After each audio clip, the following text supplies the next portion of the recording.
Hola, hola, ¿qué tal? ¿Cómo les va? Muy buenas noches, gracias por estar.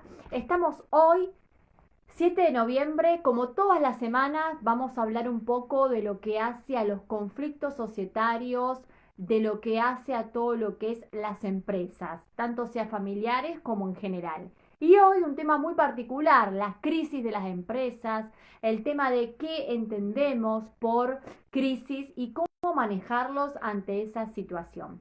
Ya mismo le estoy dando la bienvenida a nuestra charla. A ver, Luciano, si nos ves.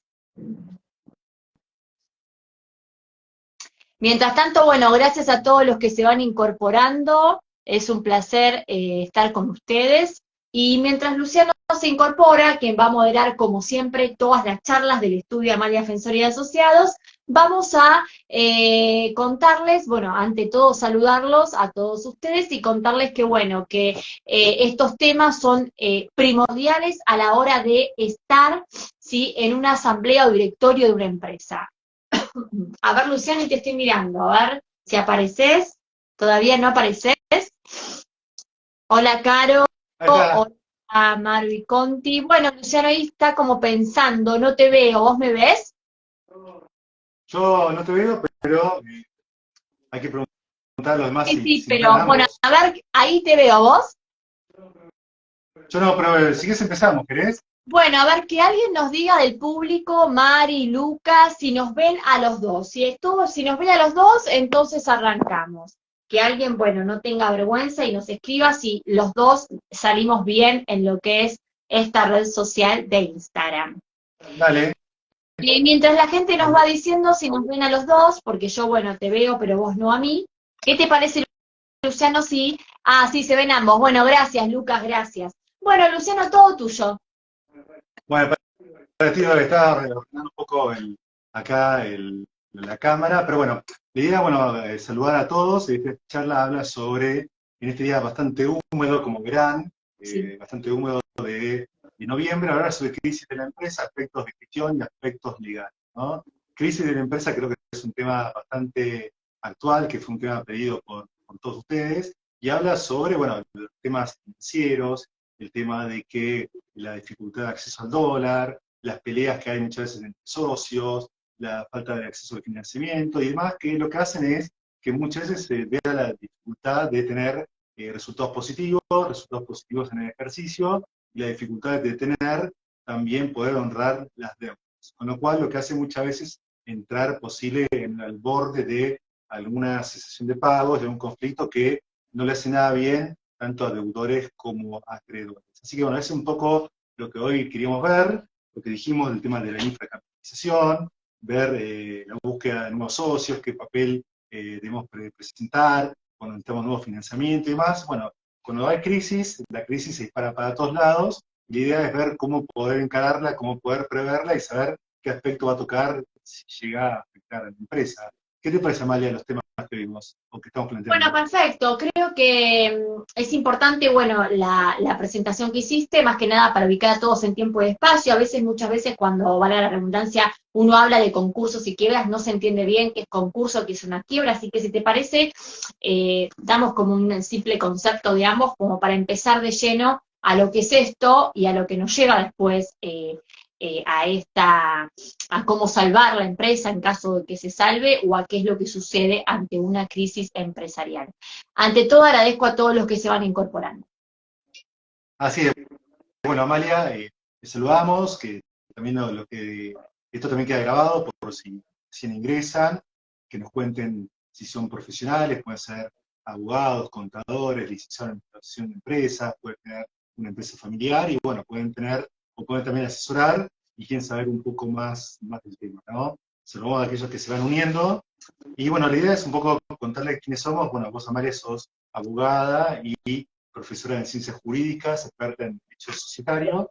Yo soy licenciado en administración y hago tanto marketing digital como asesoramiento a empresas, directorios de empresas familiares, ¿no? El tema de las empresas en crisis o las empresas que entran en una dificultad de pago eh, hace que sea digamos, una situación excepcional. Lo que siempre en general se regula es el hecho de cómo constituir una sociedad, cómo hacer asambleas, el hecho que uno planea o planifica, es un plan de negocios para que la empresa vaya tomando diferentes pasivos a medida que va ejecutando ese plan de negocios. Pero lo que es las figuras, estas como de la ley de concursos y quiebras y todos los instrumentos y todas las organizaciones que ahí plantea, o las temáticas y demás, son situaciones excepcionales que no son la regla. La idea es que la empresa le vaya bien, o si no le va bien, vaya a lo que es la disolución y la liquidación, ¿no? Entonces muchas veces ahí lo que se da que en general las empresas van tomando pasivos,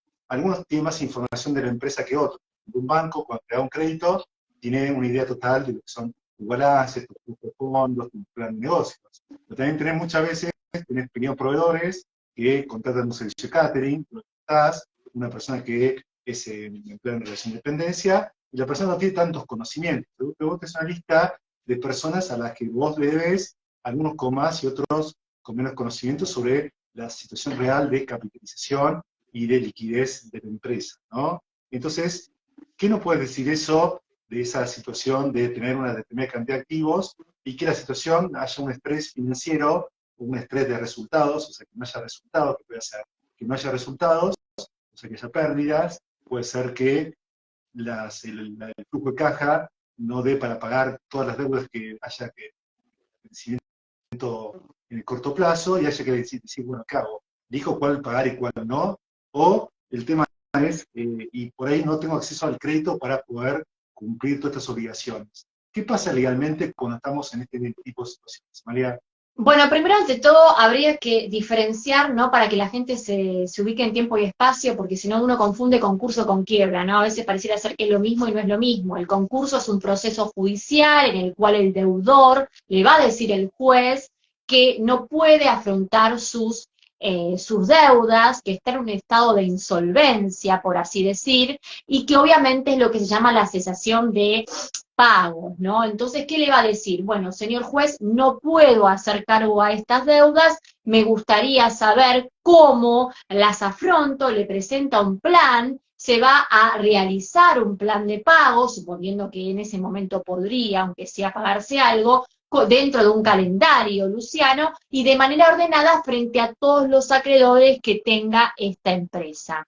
Eso es concurso. Ahora bien, ¿qué pasa cuando realmente yo no puedo llegar ni a hacer eso y tengo una imposibilidad general de cumplir justamente con la obligación, ¿sí?, de cada acreedor? Bueno, ahí obviamente voy a tener que vender prácticamente los activos de la empresa y es lo que uno después llama, que entiende como el concepto de quiebra. Entonces, separando esto, que es muy importante, qué significa concurso y qué significa quiebras, puedo ingresar a tu tema, que has hecho una linda introducción.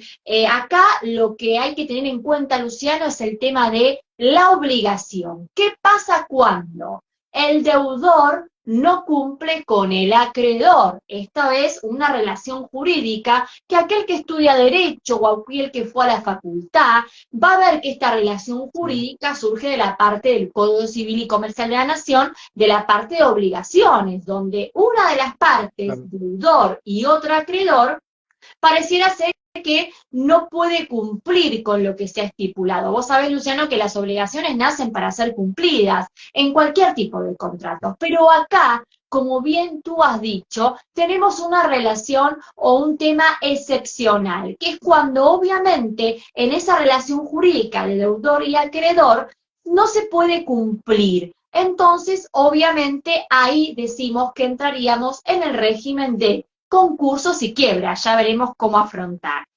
Acá hay un tema, Luciano, que es importante para aquellos que saben un poco más de derecho, que son los principios básicos del Código Civil y Comercial de la Nación, el principio de identidad, ¿no es cierto?, el tratar de que yo pueda cumplir con esa obligación jurídica que surgió en su momento en tiempo y forma. El tema es si puedo cumplirla en tiempo y forma. Y eso lo dice el artículo 867, 868, 869, 871 y 873 del Código Civil y Comercial de la Nación. El tema, y ahí te doy pie a vos para la pregunta que me hiciste, es ¿qué pasa si el deudor no cumple con el acreedor?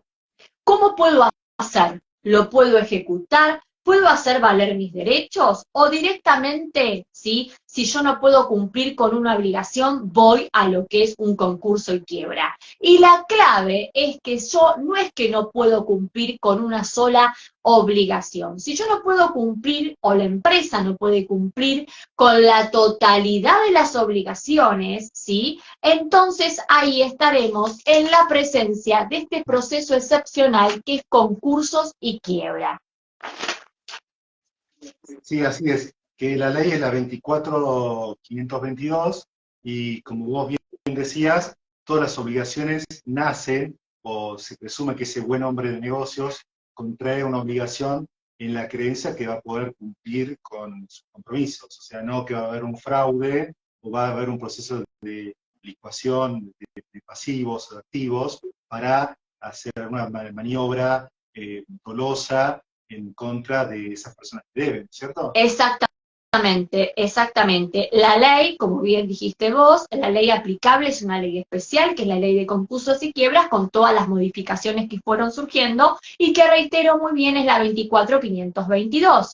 Y obviamente esto lo que hace es buscar una solución a esta situación especial que, como bien te digo, Luciano, hace que el deudor no pueda cumplir con la totalidad de las obligaciones de esa relación jurídica con el acreedor. Perfecto, acá si querés saludamos un poco a quienes se van incorporando, tenemos gente de acá, tenemos de las provincias, acá tenemos una fiel seguidora de San Juan, Fanny Ben, y bueno, así que bueno, lo que invitamos a aquellos que nos digan qué les parece el tema, si le está pasando en la empresa, si tienen una crisis, si se está acercando, y después vamos a ver un poco como segunda parte de esta charla general, aclaro que es general porque ya creo que concurso, quiebra, concurso preventivo da para eh, horas y horas hay especializaciones de un año de duración, o sea, es una carrera en sí mismo, dentro de una especialización del derecho, pero bueno, la idea es dar un marco general a este tema. Y un poco, como habíamos dicho al principio, creo que habías dicho, es ese estado de resultados negativos, es decir, que la empresa es de pérdidas, por otro lado tiene que haber una situación donde la caja sea negativa, o sea, los egresos sean mayores que los ingresos,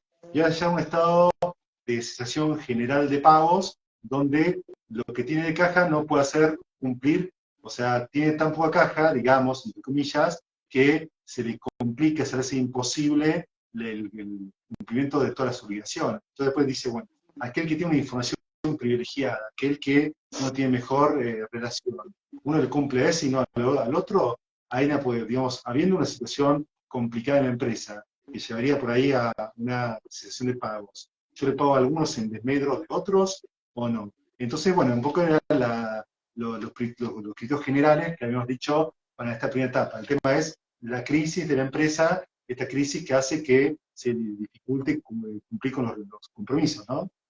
Exactamente, o sea, esta ley lo que hace es buscar una solución para esta situación especial. Pero a ver, ¿qué es lo que se requiere, Luciano? ¿Qué es lo que requiere la ley para que realmente yo Sí. entienda que obviamente voy a estar ante la presencia del concurso quiebra? Bueno, no es que cualquiera al azar por no cumplir una obligación Sí. directamente en concurso quiebra. Entonces, esto hay que dejarlo claro y es que tienen que darse tres presupuestos, ¿no? Por un lado, como bien mencionaste vos al comienzo, que haya una dificultad económica en relación a esas ganancias o pérdidas que está generando la empresa.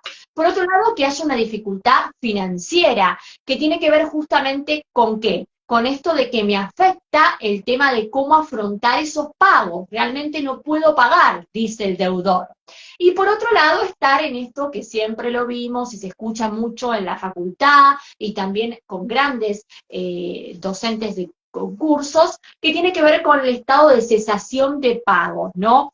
La importancia del deudor, ¿sí? De ver si tiene o no recursos para poder ver si podemos hacer un concurso o en su defecto liquidar todo, que sería la quiebra. Entonces es como que tienen que darse estos supuestos, Sí. reitero, dificultad económica, dificultad financiera y cesación de pagos. Con esto sí entraríamos bajo la normativa de la Ley 24.522 y sus reformas. Perfecto, bueno, eso más que claro, un poco creo que vos lo ampliaste un poco lo que habíamos indicado al inicio, pero bueno, para más técnicas. Una pregunta breve, ¿Cómo no? ¿no? Los procesos de ley de concurso y quiebras, ¿para quién se aplica? ¿Para qué tipo de personas? Bien, es muy importante porque esto es para sujetos. Sujetos es personas humanas o personas jurídicas, ¿no? Obviamente no es para otro caso que no sean estos sujetos. No se Perfecto, aplica, bueno, para sintetizar, y aquel que sabe un poco más de concursos y quiebras, no se aplica para, digamos, los patrimonios, sino para los sujetos, sujeto persona humana o sujeto persona jurídica. perfecto. Bueno, entonces ya también hablamos que cuando una empresa entra en esa imposibilidad, en ese estrés financiero, lo que hace por ahí puede llegar a la figura de procesos preventivos, algunos son extrajudiciales y otros son judiciales. Bueno, ¿cómo es cada uno? ¿Cuál es la diferencia entre uno y otro? Claro, bueno, en realidad hay muchos procesos antes de ingresar, que son procesos, como dijiste vos, preventivo. Ahora vamos a hablar un poco de lo que es el acuerdo preventivo extrajudicial, o si después puede ser judicial, antes de entrar, Claro, obviamente, a los liquidatorios, que sería la quiebra, ¿sí? O algunos procedimientos especiales que, bueno, se dan mucho en materias de seguro, etcétera. Entonces, bueno, supongamos que uno hace un acuerdo preventivo, ¿sí? Porque, bueno, no es tan grave la situación de este deudor frente a acreedores, hay una posibilidad de hacer pagos en un orden de, obviamente, cumpliendo en un orden en relación al pago de acreedores y cumpliendo con un calendario. Entonces, bueno, lo que hacemos es claro. justamente realizar un plan de pagos, diciéndole al juez si es extrajudicial también, porque después lo que uno hace es ese acuerdo preventivo lo puedo hacer extrajudicial, la típica Ah, negociación que hacemos entre las partes, entre deudor y acreedores, y después lo homologo ante el juez. O directamente un proceso similar, pero obviamente siguiendo todos los pasos judiciales y ese acuerdo preventivo es judicial. Con lo cual, ese acuerdo preventivo podría ser, para sintetizar, extrajudicial, homologando después ese acuerdo, o judicial, que sería lo mismo, pero en los pasos dentro de la justicia. Eso es en materia de lo que sería un concurso preventivo, donde el deudor dice, bueno, perfecto. veamos cómo afrontar algunas obligaciones frente a la larga lista de acreedores. Claro, el tema está que, supongamos, digamos, vos tenés diferentes pagos, un calendario de pagos, el cliente financiero, supongamos vos tenés en noviembre, diciembre, enero, pero que van con bancos, con, digamos, empleados, AFIP, proveedores, demás, pero los recursos que genera la caja no pueden afrontar todos. Entonces, por ahí muchas veces, dicho no en lenguaje quizás tan técnico, lo que hace es una especie de socialización de las pérdidas. Lo que se Exacto. hace es esa socialización de las Bien, pérdidas es como, buena bueno, me lo palabra. tengo que cobrar hoy, pero por ahí digo, bueno, se presentan todos, Mm. y digo, bueno, esta es mi lista de acreedores. Indico cuál es la razón social, qué tipo de garantía tienen, demás, y en vez de pagarlo hoy, lo pago de cada 3 meses, algo que yo pueda, digamos, hago un plan para que yo pueda ver si la gran mayoría de esa masa de acreedores acepta decir, bueno, ceder cada uno un poco para poder cobrar algo y no directamente ir a la quiebra cuando se tiran todos los bienes. ¿Qué pensás vos de la socialización de las pérdidas? ¿Cómo me dijiste lo último? No te escuché. No, de la socialización de las Bueno, pérdidas. a ver, esto de la socialización de las pérdidas tiene que ver justamente con el tema de esto de solidarizarme, por así decir, ¿no? Es decir, frente, como te dije antes, en lo que es la Sí, imposibilidad de que el deudor cumpla con sus acreedores, hacer como un plan, siguiendo un calendario de pagos y siguiendo la lista de grandes acreedores. ¿Para qué? Para que justamente la ley lo que hace cuando vos decís sociabilización o en cierta forma, sí, yo también te diría no sociabilización, sino solidaridad, en sentido es lograr la equidad, sí, ¿sí? La igualdad, porque si no, imagínate el conflicto que se genera si vos pagás a algunos acreedores y no a todos. Sería muy injusto sí. esto. Por eso es que la ley implementó este sistema de sociabilización, como decís vos, entre todos los acreedores, para decir que frente a esas pérdidas, si van a percibir obviamente algo, se haga de manera equitativa, digamos, preservando lo que es el principio de equidad, de ahí la sociabilización. Eso es lo que busca la ley, reitero, 24.522 y sus reformas. Perfecto. No, lo que yo quería decir era, bueno, todo el mundo tiene derecho a No decir, puede, bueno, a mí me corresponde a ver, pagar a lo tal que voy es, peso. cuando vos hablas de socialización, el deudor no puede elegir a quién pagar, sería injusto, ¿verdad? Sí. Entonces tenemos que lograr esa equidad y ese principio, ¿no es cierto?, igualitario entre todos.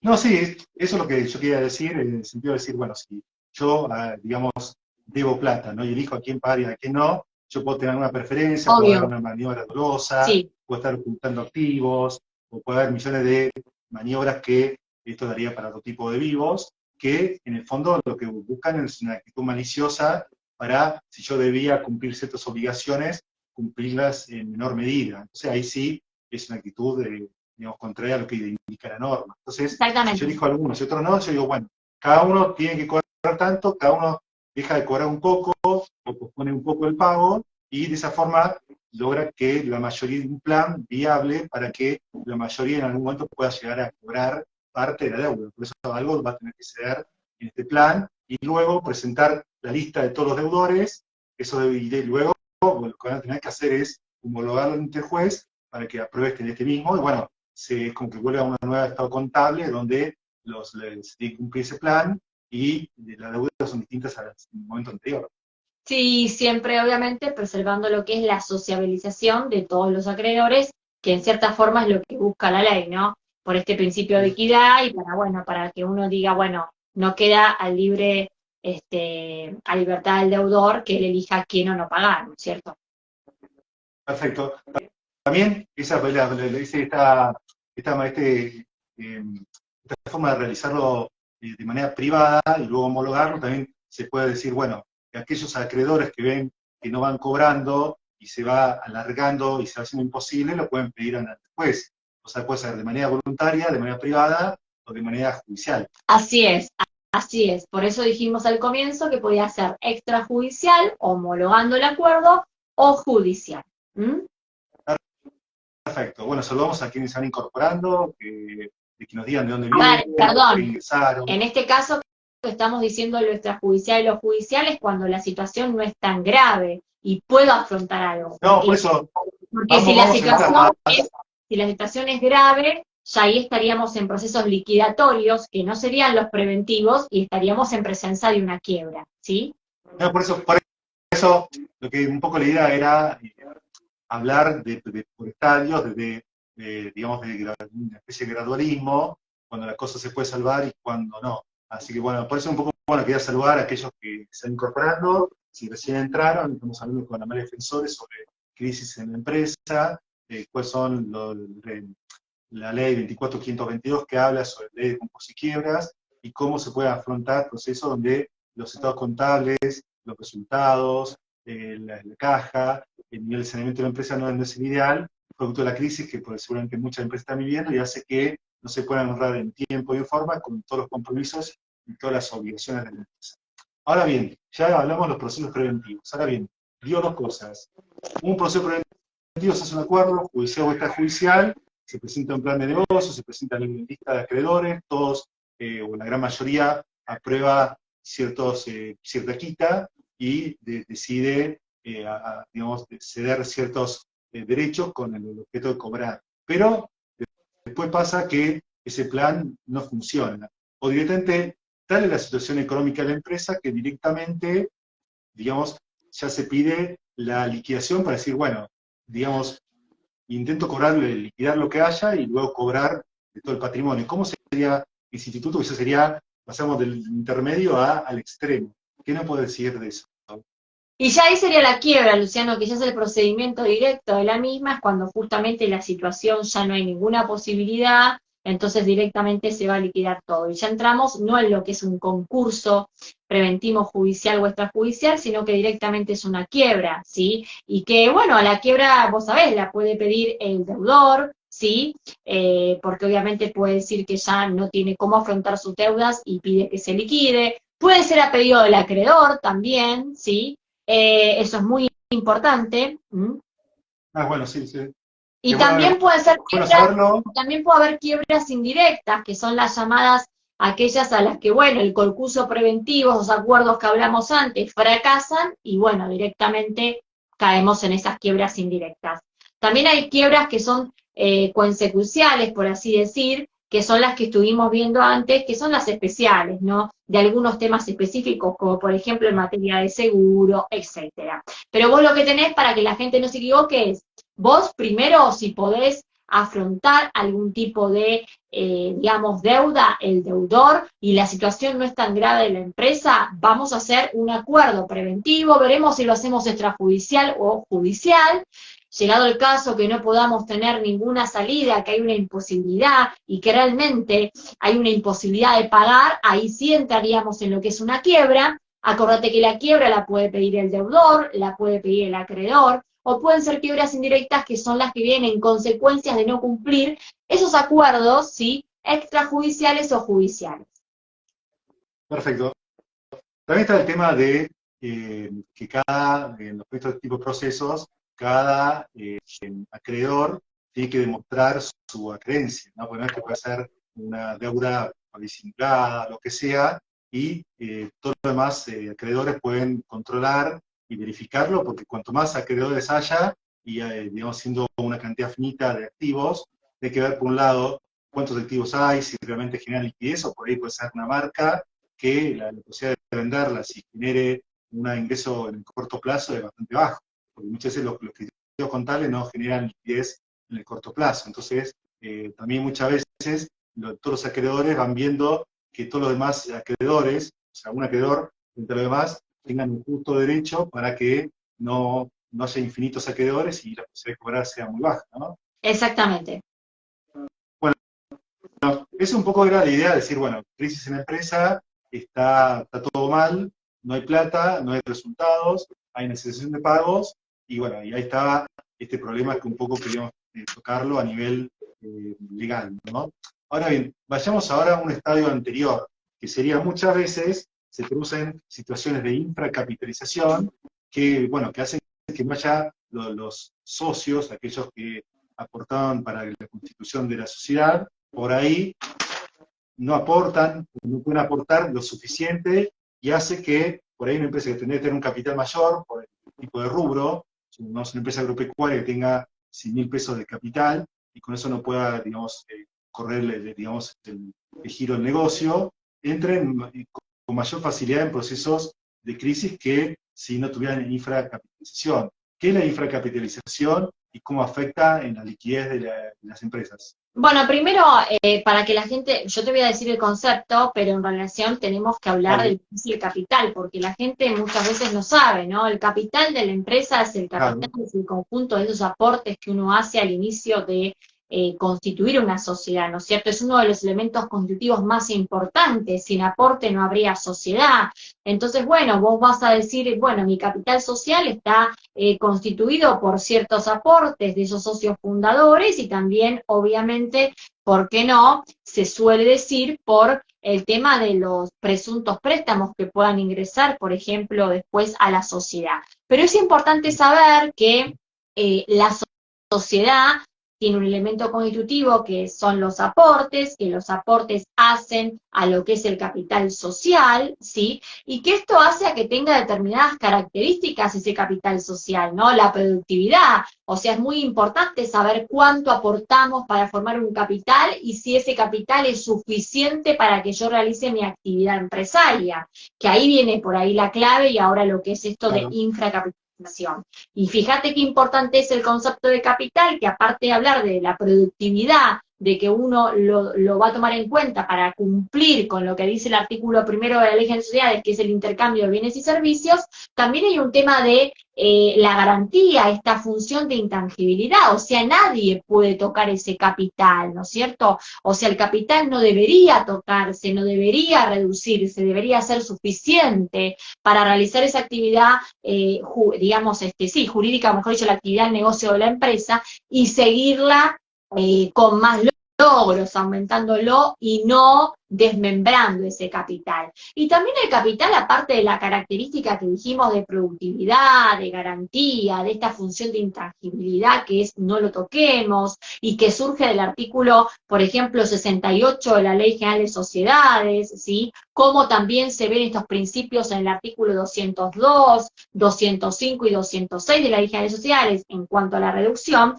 también la capital nos da la idea de la organización, ¿no es cierto?, de un capital, ¿no es cierto?, de decir, bueno, ¿con qué contamos nosotros, empresa? ¿Me es suficiente? Y ahí está la clave, ¿no? Porque estamos hablando siempre, Luciano, ojo, de las sociedades capitalistas, ¿no? S.A., S.R., le aclaro, porque las personalistas son distintas. Y acá viene tu pregunta, ¿no?, en la cual ahora te voy a responder, tomando en cuenta un poco, ubicándonos qué es el capital, que a veces uno está perdido. Bueno, cuando ese capital no tiene relación o no hay un principio de congruencia con el objeto o el negocio de la empresa, mejor dicho, su actividad, entonces decimos que estamos en presencia de la infracapitalización o de la subcapitalización, ¿no es cierto? Entonces aquí es la clave. No fue suficiente, por ejemplo, ¿para qué? Para cumplir con mi actividad empresarial o la actividad del objeto de esa sociedad plasmado en ese estatuto. Reni, yo puedo decir que si yo tenía por objeto un determinado objeto social de la empresa y yo la infracapitalicé, o sea, tenía un capital menor, al tener menos capital no puede cumplir debidamente el giro del negocio y llegar a mayores dificultades para lograr resultados y para lograr resultados financieros. Claro. Financiero, mejor Sí, dicho. pero lo que pasa es que ahí el tema está el límite, que es la limitación de la responsabilidad. ¿Cuánto es o cuán responsables son los socios fundadores que cuando hicieron la sociedad no tuvieron la precaución de decir cuánto iba a ser ese capital o cuáles serían los aportes que hacen al capital para poder llevar a cabo esa actividad?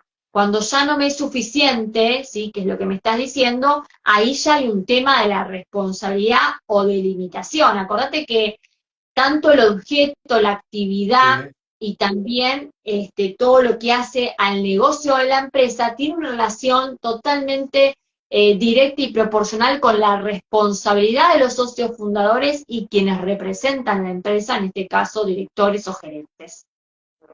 Claro, pero yo digo, si yo voy a poner una empresa que requiere mucho capital y la fundo con un capital muy bajo, las posibilidades que tenga dificultades son muy altas. Tal cual. O sea, es algo que casi Bueno, a eso me refiero. O sea, hay que saber entonces si ese capital es suficiente o es insuficiente y además por el tema de la responsabilidad.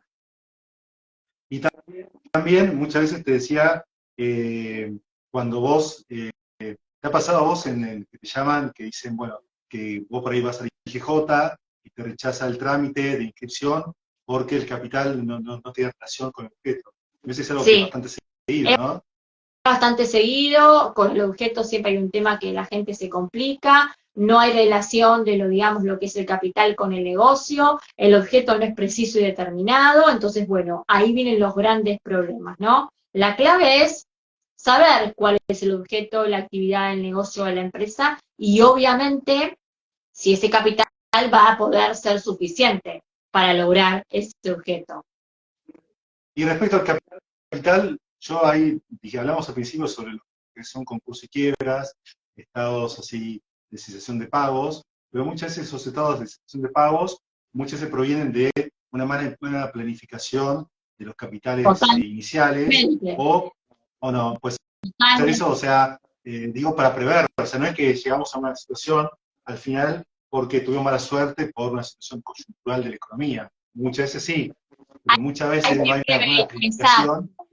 Hay que prevenir eso, porque eso causa un daño, y eso lo dice el artículo 1710 del Código Civil y Comercial de la Nación, ¿no? Entonces, la obligación de prevenir el daño del socio, ¿sí?, al momento, por ejemplo, de constituir la sociedad como socio fundador y el momento de ver si hay una relación o hay una congruencia entre el capital y el objeto del negocio de la empresa. Entonces, obviamente que es esencial eso, lo que dijiste, porque acá es la clave de lo que tiene que ver con la prevención del daño, y reitero, está en el 1710 del Código Civil y Comercial de la Nación, también podemos ver la parte final del artículo 54 de la Ley General de Sociedades, ¿no? Y uno acá se pregunta, bueno, ¿quiénes son los responsables de esto? ¿Los fundadores?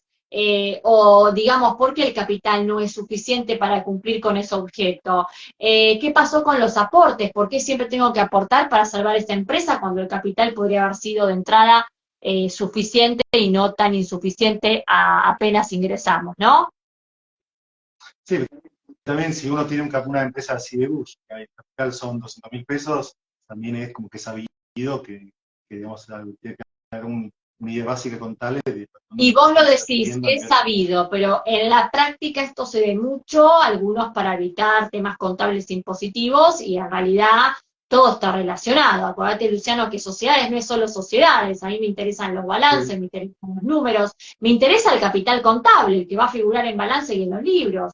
Con lo cual no es que yo me quedo solo con ese capital nominal de entrada, que fue el aporte de los socios. Hay todo un seguimiento, y siempre por eso digo que la contabilidad y la parte impositiva es fundamental para la parte societaria, ¿verdad?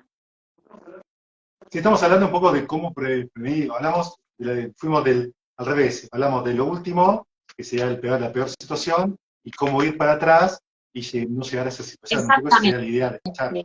Para no llegar a esa situación, más allá que a veces podés llegar, la idea también es ayudar a aquellas empresas que van a hacer una sociedad y cómo la hacen, ¿no? Para que tratar de que sus elementos constitutivos del contrato, entre ellos los aportes, entre ellos el capital, no tengan una falla al inicio, ¿sí? De lo que es esa partida de nacimiento de la sociedad, que es en el estatuto, y que obviamente pueda sobrevivir, porque la idea es que vos hacés para que funcione el negocio, más allá que después puedas caer en un concurso y quiebra por otros motivos. Pero esta es, digamos, la clave. Bueno, acá, saludamos a aquellos que se van uniendo. También hay muchos, te digo porque siempre nos preguntan sobre estos materiales, que los colgamos en YouTube, en Instagram, que sigan @malia.profesore o @lucianocorvela, donde, también los likes nos ayudan a difundir más, y también que nos manden los temas que les interesan, nos ayudan a difundir y saber qué es lo que realmente a ustedes les interesa que tratemos en el día a día. El tema de la prevención, que es un tema que hemos hablado siempre como eje en diferentes charlas, ¿no? Entonces dijimos, situación final no me gusta, a veces me puede tocar por una crisis económica, dificultad de acceso al dólar, una normativa, lo que sea, ahí ya no la puedo contar, pero muchas veces hay estatutos, partida de nacimiento, como llamabas vos, que se hacen copiando y pegando, con lo cual nunca se tienen en cuenta el objeto social y demás. Estamos hablando. Y luego, lo que estamos hablando. Claro. Nunca lo van a tomar en cuenta porque es un copy-paste, porque a veces no es un copy-paste y hacen un estatuto, pero no tienen la más pálida idea de cómo se hace, y por eso dice que prescinden de nosotros, abogados, contadores o escribanos, pero después vienen las consecuencias, ¿no? Estamos hablando siempre de planificar una empresa desde el inicio, ¿sí? Al igual que, cualquier otra situación. Y esa mala planificación al inicio, que muchas veces dice, vamos a ver qué onda, muchas veces uno escucha a los empresarios, o pongo una SA y me olvido 5 años de presentar balances, porque la hice, porque me pidieron para tener una sociedad. Hemos escuchado cada cosa a veces, Amalia, hemos escuchado que hacen empresas donde vos tenés responsabilidades con el Estado, responsabilidades con los reinos de control, responsabilidades con tus acreedores, con los demás socios, vos que sos presidente de una empresa. Y vos tenés que decir, con este capital vamos a ir en el corto plazo o en el mediano plazo a un problema.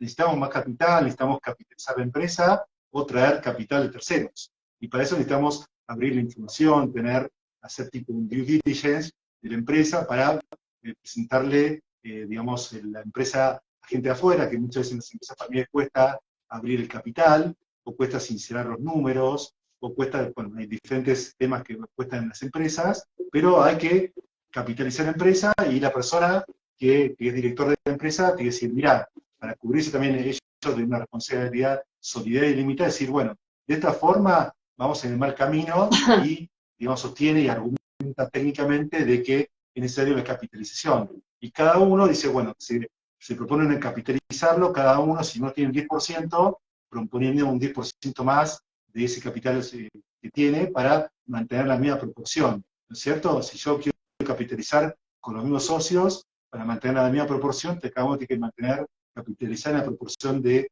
capital que está teniendo en el pasado, ¿no? O en el presente, mejor dicho. Exacto.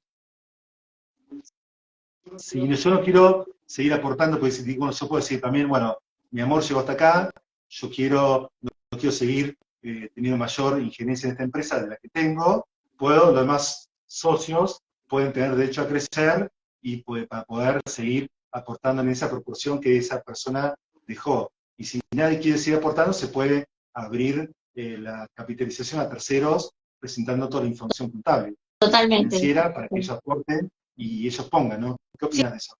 Sí, sí, totalmente, no, exacto, es correcto como lo dijiste, ¿no? Muchos recorren a un financiamiento externo, sí, algunos, bueno, entre ellos mismos, y bueno, verán su porción accionaria más, va a estar más aumentada que el resto, ¿no? Claro, a veces puede tener 20 y con esa capitalización tenés el 40, puede ser que tengas el 20, pero los demás tengan menos que antes y ingresa un tercero con los problemas que hay, que ese tercero por ahí puede tener una tónica distinta, tónica de acción, pensamientos distintos a los anteriores. También muchas veces hay lo que son aportes o préstamos de los socios, que se hacen a través de mutuo o en cuentas particulares, que lo hemos visto, Amalia, ¿no es cierto? Y lo que hacen es una figura contable intermedia, pero lograr que la empresa tenga cierta liquidez para afrontar sus deudas. Y después el último punto estaba el tema de, por un lado también uno puede pensar en el cambio del objeto social, uno se da cuenta de que por este camino en 2 años uno va a entrar en una sesión de pagos y uno tiene que llegar a un cambio de objeto social. ¿Qué opinas de eso? Sí, sí, sí, también se puede hacer, pero bueno, insisto, la idea no es llegar a eso, la idea es que las bases, la esencia de esa constitución de la sociedad, bueno, subsista, ¿no? Si está bien planteado el tema de qué aportar, qué capital va a ser, cuál es el negocio, insisto, el principio de congruencia, ¿sí? De lo que es el objeto, la actividad de la empresa y el capital es fundamental a la hora de no caer justamente en la infracapitalización o también llamada la subcapitalización.